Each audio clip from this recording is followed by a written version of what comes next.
Assalamualaikum warahmatullahi wabarakatuh.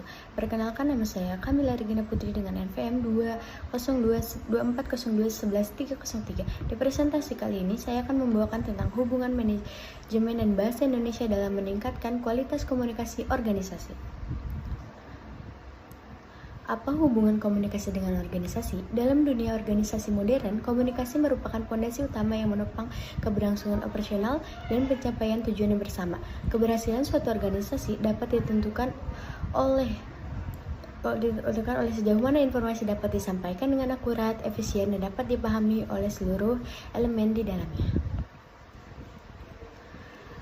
Metode apa yang saya digunakan dalam penelitian kali ini? Metode penelitian ini menggunakan metode studi diberi sebagai pendekatan dalam pengumpulan dan menganalisis data. Studi literatur dipilih karena ini bertujuan untuk menganalisis konsep-konsep teoris, temuan-temuan empiris, serta pandangan dari berbagai sumber ilmiah terkait hubungan antara manajemen dan penggunaan bahasa Indonesia dalam meningkatkan kualitas komunikasi organisasi. Melalui pendekatan ini, peneliti dapat menelaah berbagai literatur yang relevan sebagai dasar pemahaman mendalam terhadap isu yang diangkat tanpa harus terjun langsung ke lapangan. Teori yang digunakan, teori komunikasi organisasi, Carles Cornat dan Marshall Scott Foley memandang bahwa komunikasi bukan sekedar sarana untuk menyampaikan pesan antar individu, melainkan sebuah proses yang dilakukan secara efektif membentuk dan memproduksi struktur sosial dalam organisasi.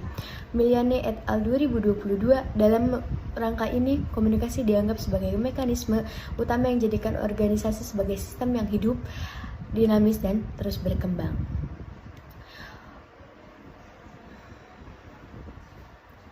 Teori fungsi bahasa. Teori fungsi bahasa, Roman Jackson mengidentifikasi 6 utama bangsa yang semuanya mencerminkan cara manusia menggunakan bahasa dalam kehidupan sehari-hari, yang termasuk dalam konsep organisasi.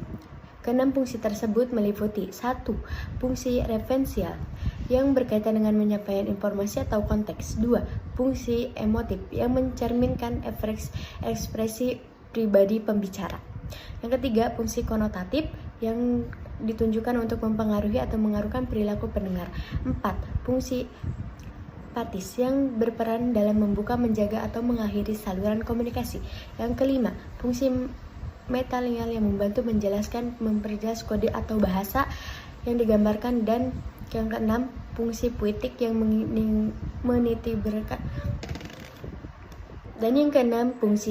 yang menitik beratkan pada aspek estetika atau bentuk pesan.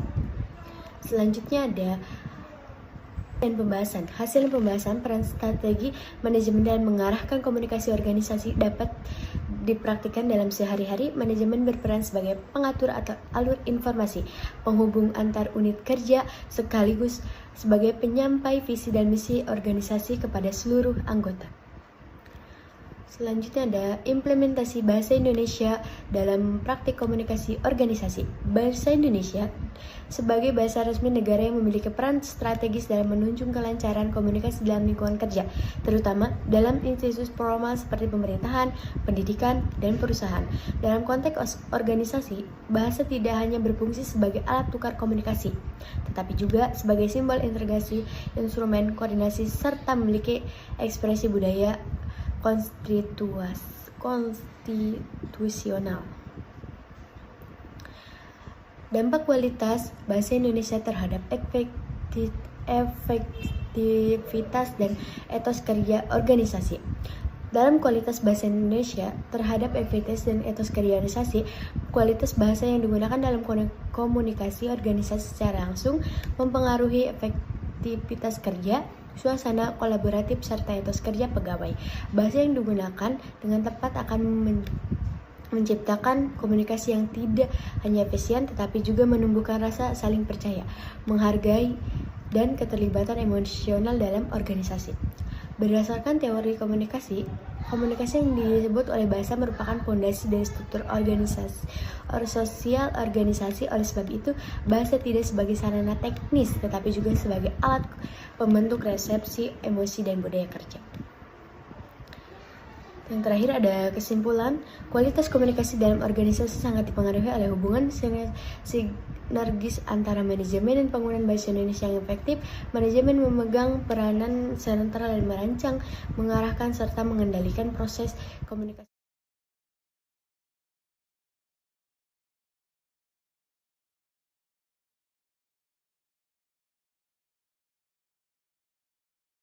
organisasi yang berjalan secara terbuka, partisipatif, dan efisien. Komunikasi yang dikembangkan dalam prinsip transparan dan instruksi dalam menciptakan suasana kerja yang produktif, harmonis, dan berorientasi pada pencapaian tujuan bersama. Dalam hal ini, peran bahasa Indonesia sebagai bahasa resmi negara tidak dapat diabaikan. Sekian, terima kasih.